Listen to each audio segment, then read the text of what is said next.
Halo semuanya, welcome back to Chips Channel. Kalau kalian saat ini sedang mencari SUV 7-seater ataupun kalian sedang melirik low SUV atau low MPV 7-seater yang terbaru, kalian mungkin harus tonton video ini sampai akhir karena menurut saya ada satu medium SUV, memang bukan baru, second, tapi menurut saya ini patut kalian pertimbangkan karena SUV ini memiliki banyak variannya cukup lengkap, juga memiliki pilihan mesin yang berbeda-beda, dan pilihan mesin itu hanya ada pada generasi ini karena pada generasi penerusnya ada pilihan mesin yang dihilangkan, dan harganya pun juga sudah menarik karena mobil ini dalam kondisi second, kalian bisa memilikinya mungkin dari rentang harga setara atau bahkan di bawah harga low MPV atau low SUV terbaru. Mobilnya sudah ada di samping saya, ini dia Pajero Sport Exit Facelift 2014.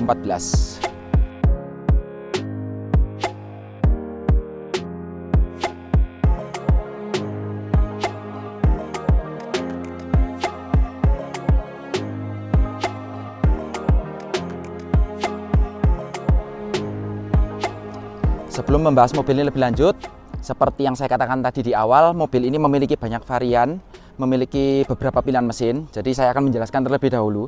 Jadi mobil ini pertama kali dikeluarkan tahun 2009, itu ada beberapa tipe. Untuk yang 4x2-nya, itu ada tipe GLS, transmisi manual. Dan untuk yang transmisi matic-nya ada yang tipe Exit, ada juga yang Limited. Sedangkan untuk yang penggerak 4 roda, dia ada yang tipe GLX, bagian varian terendah, dengan transmisi manual, kemudian juga ada yang varian Exit. Nah, di tahun 2011 Mitsubishi kembali mengeluarkan varian baru, yaitu varian Dakar. Jadi mesinnya masih sama, tapi sudah dilengkapi dengan variabel geometri turbo, tenaganya lebih besar. Di situ ada pilihan 4x2 dan 4x4. Nah, saat Pajero Dakar 4x4 itu keluar, yang Exit 4x4 itu di stop untuk penjualannya. Kemudian di tahun 2014 mengalami facelift seperti mobil yang di sebelah kita. Kemudian Mitsubishi mengeluarkan satu tipe terbaru, yaitu yang bermesin bensin 3000 cc V6. Oke, mungkin itu aja untuk sekilas dari mobil ini. Langsung aja kita bahas tampak depan dari mobil ini. Memang masih terlihat standar, tidak ada yang outstanding banget. Tapi menurut saya ini adalah tampilan yang maco. Jadi menurut saya ini Pajero Sport yang masih tampilannya itu masih dalam tanda kutip ngejip banget. Karena memang ya kalian bisa lihat untuk bumpernya sendiri ini masih nggak seperti mobil-mobil sekarang yang ngejeblek ke bawah. Ini masih pendek gitu, jadi departure angle-nya masih bagus. Kemudian untuk pembeda dari depan ini, untuk yang tipe sebelum facelift dan setelah facelift, bisa kita lihat dari grillnya. Jadi kalau yang sebelum facelift, kalau kalian bisa lihat garis-garis miring yang ada di dalam ini, itu untuk yang sebelum facelift itu garisnya miring-miring horizontal gitu, vertikal sorry. Sedangkan kalau yang sudah facelift ini menjadi horizontal, mengikuti lekukan ini. Kemudian turun ke bawah. Untuk bagian airdam-nya sendiri ini juga berbeda. Kalau yang setelah facelift ini bentuknya garis-garis seperti ini, tapi kalau yang sebelum facelift dia modelnya honeycomb. Itu untuk yang tipe Exit ya. Untuk tipe yang Dakar ada sedikit perbedaan. Sebelum facelift di bagian grill atas dia honeycomb, tapi setelah facelift sama seperti ini. Untuk lampu utamanya sendiri dia masih menggunakan sudah menggunakan proyektor LED. Kemudian untuk klaster dalam ini adalah high beam, kristal multi reflektor dengan halogen, lampu sein masih bohlam. Kemudian untuk fog lampnya sendiri juga masih halogen, masih belum ada DRL period correct karena memang di zamannya masih belum ada yang pakai DRL. Kemudian di bagian depan ini yang saya suka masih ada tanduknya. Ini untuk melihat bagian samping. Ini rasanya menambah kesan Jeep kalau menurut saya. Oke, secara overall bagian depan ini cukup, kalau didandanin mungkin kalian kalau suka modifikasi ini diganti yang bumper yang besi itu mantap sih. Oke, sekarang beralih ke bagian samping. Beralih ke bagian samping dari mobil ini ada satu yang menarik perhatian buat saya, yaitu over fender.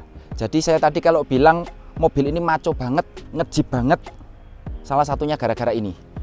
Entah kenapa di mobil-mobil SUV yang zaman sekarang itu nggak ada yang membuat over fender seperti ini. Biasanya bodinya aja yang dicowak ke depan gitu. Ini kalau misalkan dimodif dijadikan yang kelihatan bautnya itu, wah, menurut saya maco banget. Tapi soal selera ya, kalau menurut teman-teman beda juga boleh. Kemudian untuk velgnya sendiri dia memakai ring 17. Jadi untuk tipe yang ini, yang Exit seperti yang kita review saat ini dengan yang Dakar itu ringnya sama 17 tapi coraknya berbeda, tapi masih sama single tone.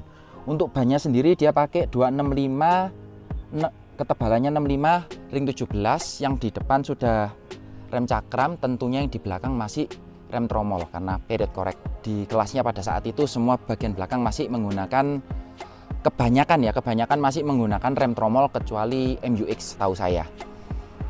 Kemudian beralih ke samping, ini ada lubang-lubangan kecil palsu. Spionnya ini sudah chrome untuk yang Exit dan yang Dakar. Sudah ada sein di spion. Ini spionnya ini auto retract, bisa sudah electric mirror tapi bisa auto retract. Tapi auto retractnya itu bukan ketika kita mengunci pintu, tapi saat kita menyalakan mesin dia baru terbuka. Kalau kita kunci pintu dia hanya nutup, kita buka pintunya dia nggak langsung buka, tapi tunggu kita start dulu mesinnya. Oke, ke bagian samping handle-nya model grip. Ini kalau saya bilang bukaannya cukup berat ya, dan yang generasi ini rasanya plat bodinya lebih tebal daripada yang Pajero yang baru. Nggak tahu perasaan saya atau gimana, mungkin teman-teman yang tahu bisa komen-komen di bawah nanti. Kemudian di samping sini juga sudah ada side body molding, sudah ada footstep, meskipun footstepnya itu masih kelihatan aftermarket, bahannya besi juga. Ke bagian atas ini juga ada roof rail kuat, ini besi juga. Oke, selebihnya sih kalau dari samping yang berbeda dengan varian sebelum facelift cuma velgnya aja, nggak ada perbedaan. Sekarang kita lihat ke belakang. Oke, sekarang kita beralih ke bagian belakang. Di atas ini sudah dilengkapi dengan rear spoiler, kemudian sudah ada washer, kemudian ada Hammond stop lamp, tapi ini masih bohlam. Sudah dilengkapi dengan rear defogger, rear wiper. Kemudian untuk lampu, ini satu-satunya pembeda antara yang sebelum dan setelah facelift hanya pada lampu sein. Kalau yang sebelum facelift lampu seinnya ini berwarna orange, kalau yang sudah facelift ini berwarna putih. Kemudian sudah ada rear kamera, lampu untuk plat nomor masih bohlam. Kemudian turun ke bawah sudah dilengkapi dengan 2 parking sensor. Oh sorry, 1, 2, 3, 4 parking sensor. Kemudian ini masih warna dasar ya, ini masih plastik. Ban serep ada di bawah, sudah ada penutupnya. Untuk muffler ini sudah ada lapisannya chrome. Kemudian untuk lampu atret, lampu mundur, dia tidak dijadikan satu dengan yang lampu utama di atas, tapi di bawah di samping reflektor. Nah, ini untuk ada tipe yang limited untuk yang model Pajero generasi pertama ini, tapi kalau menurut saya sih lebih bagus yang ini ya, karena kalau yang limited di bagian bawah sini dia ada tambahan seperti aksesoris lagi, tapi warnanya jadi belang. Misalkan mobil kita warna putih ya, bodinya putih, bumpernya ini tetap hitam, kemudian ada aksesoris lagi warna putih. Jadi kalau saya sih lebih suka yang standar seperti ini. Oke, sekarang kita mau lihat bagasinya. Oke, sebelum lihat seberapa besar bagasi dari mobil ini, secara tampilan keseluruhan kalau menurut saya mobil ini terlihat lebih cantik sih daripada yang model atau generasi setelah ini. Mungkin karena lampunya ini masih pipih, jadi mobilnya ini kesannya itu agak lebar, tidak terlalu tinggi. Kalau yang baru itu kan kebanyakan orang bilang seperti mata orang menangis, dan mobilnya kayaknya jadi kurus tinggi. Kalau yang ini saya lihat masih proporsional antara lebar dan tinggi, itu masih oke lah, terlihat. Lampunya pun juga terlihat manis. Oke, sekarang langsung aja kita lihat. Oke, jadi ini tombolnya masih mechanical ya, masih belum elektris, belum ada power tailgate, tapi itu bukan berita buruk karena perawatannya murah. Nah, seperti ini kurang lebih bagasi dari Pajero Sport. Masih ada kompartemen di bawah ini, jadi terasa tinggi banget ya. Kalau dari lantai itu memasukin barang itu agak susah. Terus bagasinya kalau kita bilang sih termasuk kecil. Kalau posisi tegak itu seperti ini kurang lebih. Kalau posisi tidur paling hanya tas yang model tas tenteng itu ya yang bisa dimasukin. Terus untuk penyimpanan di bawah sini ada sedikit tempat penyimpanan, bisa naruh segitiga pengaman dan beberapa barang-barang kecil. Kemudian untuk peralatan dan dongkrak ada di samping sebelah kiri.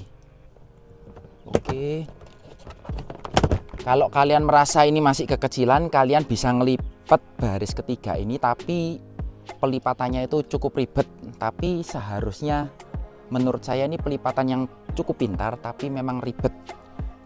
Kalau di mobil-mobil lain kita cukup menarik satu tuas. Kalau di mobil ini pertama kita harus menarik tuas yang bawah.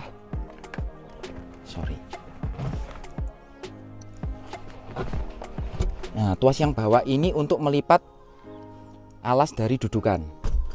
Setelah itu baru kita bisa melipat sandarannya seperti ini. Soalnya kalau kita langsung lipat dia nggak akan rata, cuma segini aja kalau langsung dilipat. Oke, kita lipat dulu yang ini. Nah, kalau kalian masih merasa ini kurang luas, ini kalian bisa melipat yang jok baris depan, tapi memang ini pelipatannya agak perjuangan ya, karena prosesnya tahapannya banyak. Yang pertama, yang kedua, kalau kalian ingin membawa barang yang panjang, kalian harus merelakan 2 orang yang ada duduk di posisi yang 60% ini. Karena kalau kalian melipat yang bagian yang 40, ini nggak akan bisa dilipat kedua karena terhalang oleh kursi yang sebelah. Oke, sekarang kita lipat semua aja ya. Nah, untuk bagian yang ini bisa kita lipat lagi seperti ini. Nah, kemudian ini kita turunkan. Nah, karena di sini masih ada kayak celah, sama Mitsubishi itu sudah diperhitungkan, jadi dia buat penutup lagi di bagian belakang. Nah, kalau seperti ini lantainya bisa rata dari belakang sampai ke depan.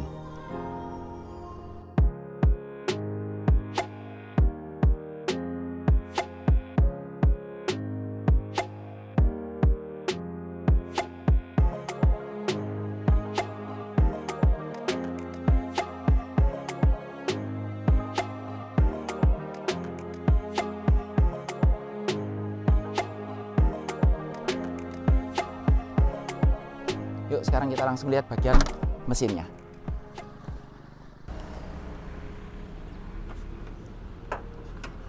Kap mesinnya ini berat banget. Masih belum pakai pegas, pakai tongkat Mas ya. Oke. Jadi ini mesin dari Mitsubishi Pajero Exit. Kebetulan yang ini yang mesin generasi pertama. Ini dengan memiliki kode 4D56, sudah turbo, menghasilkan tenaga 136 PS dengan torsi 314 Nm. Kemudian dia ada pilihan mesin lain untuk varian Dakar. Mesinnya masih sama tapi dilengkapi dengan variabel geometri turbo. Itu tenaganya jauh lebih besar. Menghasilkan tenaga 170 berapa ya? 178 kalau nggak salah. 178 PS dengan torsi 350 Nm. Kemudian ada satu lagi pilihan mesin bensin 3000 cc V6, itu menghasilkan tenaga 220 PS, torsinya 281 Nm. Semuanya untuk yang penggerak 4x2 itu adalah penggerak roda belakang. Kemudian untuk pilihan transmisi juga ada perbedaan. Untuk yang varian Dakar dan yang bensin 3000 cc itu otomatiknya itu 5 speed. Sedangkan untuk yang Exit ini masih menggunakan 4 speed automatic konvensional. Untuk yang manual 5 speed manual. Oke, itu aja. Sudah ada peredam kap mesin, firewallnya sudah ada peredam, sudah dicat bagian dalam, sudah dicat sewarna dengan bodi. Kemudian ini untuk power steeringnya masih hidrolis ya, jadi belum yang electric power steering. Oke, sekarang kita mau lihat ke bagian interiornya. Nah, untuk pintu di baris kedua nggak seberat yang di baris pertama, ini agak lebih ringan. Kemudian ada satu hal yang mengganggu di Pajero Pajero generasi ini, karena ketika kita harus masuk, lantainya kan cukup tinggi ini, tapi tidak ada hand grip sama sekali untuk bantu kita masuk, baik di kursi depan maupun di bagian belakang ini nggak ada hand grip. Jadi mungkin kalau untuk orang yang nggak terlalu tinggi bakal cukup kesusahan untuk masuk di mobil ini. Oke. Yang pertama langsung kerasa ini kepala lumayan mepet, cuma kesisa 2 jari, kurang lebih 2 jari lebih dikit. Untuk tinggi saya 180 cm. Kemudian untuk legroomnya juga cuma sisa 1 jari. Untuk ruang kaki di bawah ini ngepres banget, jadi ini sudah nggak bisa gerak, nempel ini, nempel. Tapi masih oke lah, ini masih wajar lah, nggak terlalu sempit juga nggak bisa dibilang luas. Masih ada tunneling sedikit karena ada di mobil ini ada yang penggerak 4x4. Kemudian kalau kita lihat ke atas, ini sudah ada double blowernya. Jadi untuk model yang sebelum improvement itu dia nggak ada AC di bangku baris tengah, jadi AC-nya double blowernya ada di belakang. Nah, untuk yang tipe Exit ini juga nggak dapat sunroof seperti tipe yang Dakar. Jadi untuk tipe yang Dakar dia mendapatkan sunroof di depan, tapi nggak dapat AC yang di tengah ini.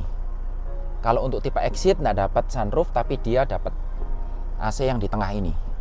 Kemudian sudah ada hand grip di kiri kanan model retract seperti ini, sudah ada hooknya semua. Untuk bahan door trim masih sama semua. Atas ini hard plastik, sudah ada list aluminium. Kemudian sudah ada wood panel, ininya sudah aluminium juga, handle-nya. Ke samping ini bahannya soft touch kulit, yang kita kena lengan ini juga soft touch. Sisanya masih sama hard plastik. Sudah ada aksen aluminium brush. Kemudian di bagian bawah masih sama, ada speaker, door pocket, cup holder. Udah itu aja, sama power window. Kalau di tengah ini mungkin kalian kalau duduknya hanya berdua, karena yang di tengah ini nggak dapat headrest juga, kalian bisa turunkan ini. Oke, sudah ada armrest plus ada 2 cup holder, jadi kalian bisa lebih nyaman duduknya. Untuk seat beltnya sendiri, untuk yang penumpang sebelah kiri dan kanan sudah mendapatkan model yang 3 titik, sedangkan untuk penumpang tengah masih model 2 titik seperti ini. Kursinya nggak bisa diatur maju mundur, hanya bisa diatur kerebahannya. Yang paling rebah segini, cukup nyaman. Untuk yang paling tegak segini. Oke, sekarang kita coba masuk ke bangku paling belakang. Untuk masuk baris ketiga, tarik tombol di sini, tarik tuas sini, one touch tumble. Oke. Wow. Oke. Sudah dilengkapi dengan 2 headrest. Posisi duduk. Oke. Ini kepalanya nggak cukup sih. Kepalanya mentok. Untuk legroom sebetulnya masih ada, tergantung dari kerebahan baris depannya. Ini masih 3 jari. Tapi untuk kaki ini nggak bisa masuk ke dalam, jadi cuma segini aja. Duduknya kalian bisa lihat ini jongkok banget, nggak tertopang pahanya. Mungkin untuk orang yang tingginya maksimal 175 cm masih bisa lah ya. Kalau seperti saya ini sudah mentok, nggak bisa sandar sama sekali, sudah nempel banget. Kemudian kalau kalian lihat di sebelah sini ada coakan. Ini di model yang sebelum facelift, ini untuk tempat AC, jadi double blowernya itu sebetulnya di samping sini. Tapi karena sudah facelift, sekarang tiap row mendapatkan AC sendiri-sendiri. 1, 2 depan, terus di samping. Untuk yang sebelah kiri polos, yang sebelah kanan ada 2 cup holder. Sudah ada hand grip juga model retract, tapi masih belum dilengkapi dengan hook. Untuk seat belt kalian bisa lihat sudah dapat 3 titik untuk yang penumpang kiri dan kanan.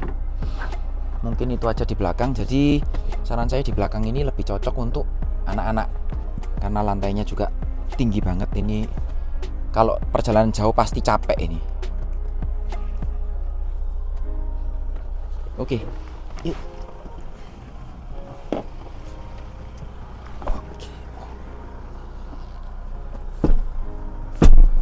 Sekarang kita lagi coba jalan Pajero Sportnya.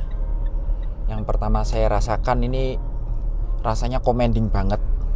Jadi kayak tinggi gini. Yang lain itu kayak mobil-mobil yang agak kecil itu kayak di bawah gitu ya. Kalau untuk visibilitas sih sebetulnya kaca depannya ini nggak terlalu lebar. Nggak terlalu tinggi. Agak kecil tapi visibilitasnya ini masih oke. Kita masih bisa ngelihat kap mesinnya. Ujung kap mesin masih kelihatan, terus ditambah lagi di depan sebelah kiri ada spion tambahan kecil itu sangat membantu banget ketika kita lewat jalan kecil. Jadi kalau kita mepet-mepet bisa diukur, nggak sampai kalau ada lubang gitu bannya masuk. Posisi duduknya juga lumayan oke ini, visibilitas ke samping oke, cuma ini agak tebel, pilar A ini agak tebel. Jadi kalau miring gini ya agak kehalang ini. Spionnya ukurannya juga cukup besar, membantu blind spot juga. Tapi untuk melihat ke belakang ini jelas banget. Oke, kiri kanan ini spionnya gede-gede jadi enak lihatnya. Untuk kaca belakang agak kecil tapi masih oke lah. Semua masih masuk di frame-nya spion tengah ini, jadi masih cukup jelas kelihatan. Untuk visibilitas nggak terlalu masalah. Kemudian untuk posisi duduk ini agak kayak sedan ya, jadi agak lucu juga sih. Kita nyetir SUV yang tinggi tapi posisi duduknya ini agak rendah, jadi kayak sedan, agak selonjor dikit. Tapi posisinya ini pas sih, meskipun ini setirnya nggak bisa teleskopik, tapi saya rasa ini pas ke badan kaki, ke pedal-pedal, terus sama setir ke badan ini masih oke, nggak kejauhan juga. Posisinya enak, genggamannya juga ini cukup oke, setirnya genggamannya cukup enak, sudah dilapis kulit ya. Terus untuk transmisi ya seperti tadi saya bilang, ini bisa dimainin manual pakai mode Taptronicnya, tapi cuma sampai 4 ya, karena ini yang exit. Kalau yang Dakar bisa sampai 5. Terus rasa duduknya ini agak ini sih ya, nggak terlalu mendekat. Untuk yang paha ini agak molos gitu aja. Untuk yang punggung lumayan tersangga. Lumbar supportnya saya suka, ini enak, ini nggak terlalu datar kenceng gini ya. Cuma yang saya kurang suka ini getaran mesin ini sampai ke dalam, sampai di setir ini kerasa geter gitu. Terus di pedal-pedal juga agak sedikit terasa. Suara mesin masih masuk, meskipun tadi sempat saya bilang ya di firewall itu sudah ada peredam, tapi suaranya masih masuk ini. Padahal cuma RPM 1500-an, tapi suara mesinnya kedengeran ini. Malah yang bagus suara kolong. Jadi suara ban ini sekarang kita kecepatan 40 nggak masuk sih. Suara kolongnya oke. Kalau rasa suspensinya ini agak keras, tapi nggak keras-keras banget, tapi menurut saya ini yang pas.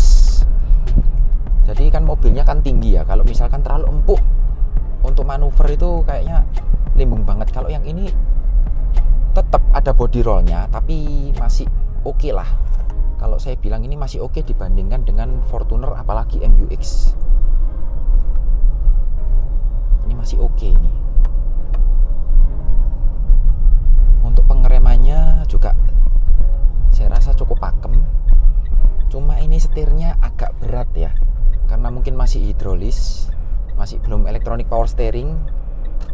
Ini kalau kita putar balik itu agak cukup effort juga, agak berat.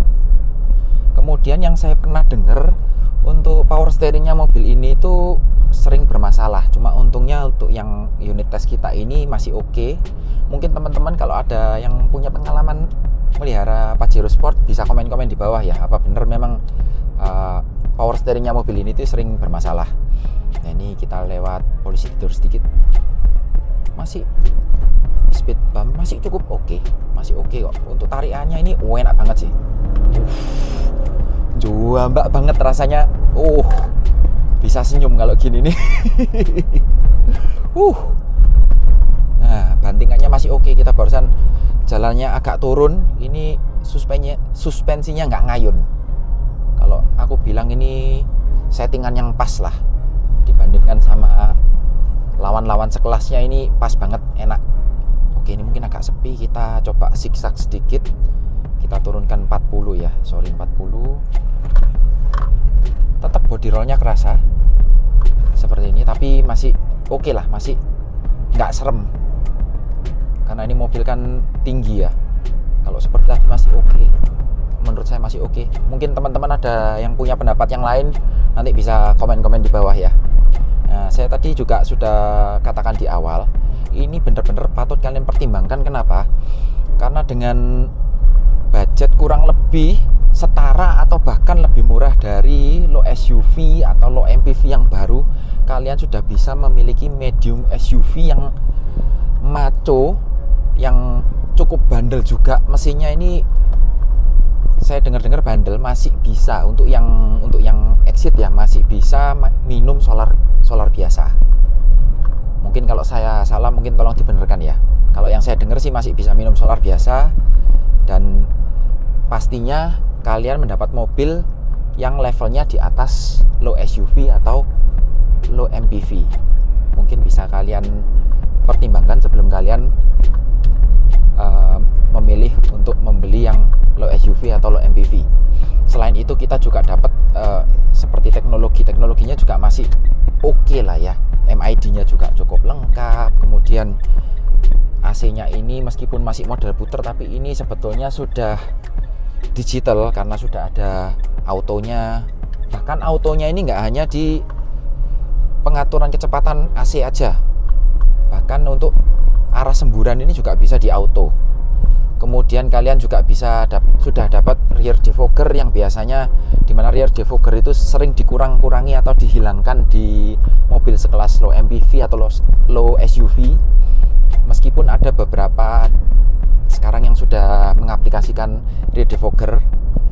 Kemudian kalian juga sudah mendapatkan lampu proyektor, dimana setahu saya kalau low SUV atau low MPV yang lampu depannya sudah proyektor itu setahu saya R3 dan XL7 gitu sih. Mungkin oke lah. Ini juga sudah auto lock ya. Tadi saya lupa nggak ngelock, ini ternyata pintunya sudah ngunci. Ini juga yang biasanya sering dihilangkan dari mobil-mobil kelas di bawah mobil ini. Sudah cukup oke sih, sudah Tiptronic. Untuk low SUV atau low MPV yang Tiptronic setahu saya masih belum ada ya. Nggak tahu lagi kalau nanti R3 yang improvement atau yang facelift ini katanya kan ada pedal shiftnya. Mungkin kalau itu masuk, mungkin itu yang pertama kali ya. Tapi kalau kalian pilih SUV seperti ini, untuk yang Pajero ini sudah ada mode Tiptronicnya. Seperti kalian lihat saat ini kita sedang lewat jalan yang kecil. Kita bawa mobil gede, tapi rasanya nggak kayak bawa mobil gede. Ini terbantu dari visibilitas yang cukup baik.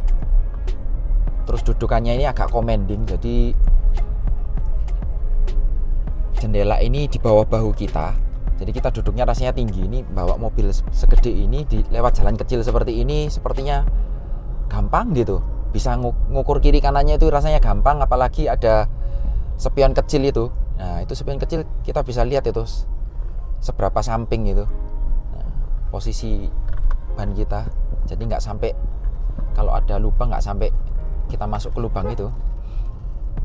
Cuma ada satu yang saya rasakan, ini untuk peredaman kabinnya, untuk yang bagian samping ini suara-suara motor ini ternyata masih cukup jelas kedengeran, padahal cuma lewat biasa. Motor-motor standar ya, motor bebek itu masih kedengeran sih. Terus saya tadi ada lupa untuk perbedaan interior ini untuk yang tipe Exit dengan yang tipe Dakar. Jadi seperti yang kalian lihat, ini untuk yang tipe Exit ini menggunakan warna beige, jadi hitam sama beige. Tapi kalau untuk yang tipe Dakar Untuk yang 4x2 itu joknya kulit, sama-sama kulit, tapi menggunakan warna hitam. Sedangkan untuk Pajero Dakar yang 4x4 itu dia interiornya warnanya coklat tua. Sisanya nggak ada beda sih, sama semua kecuali kayak yang tadi saya bilang sunroof sama double blower AC itu aja. Karena yang Dakar ada sunroofnya, jadi AC yang tengah itu dihilangkan.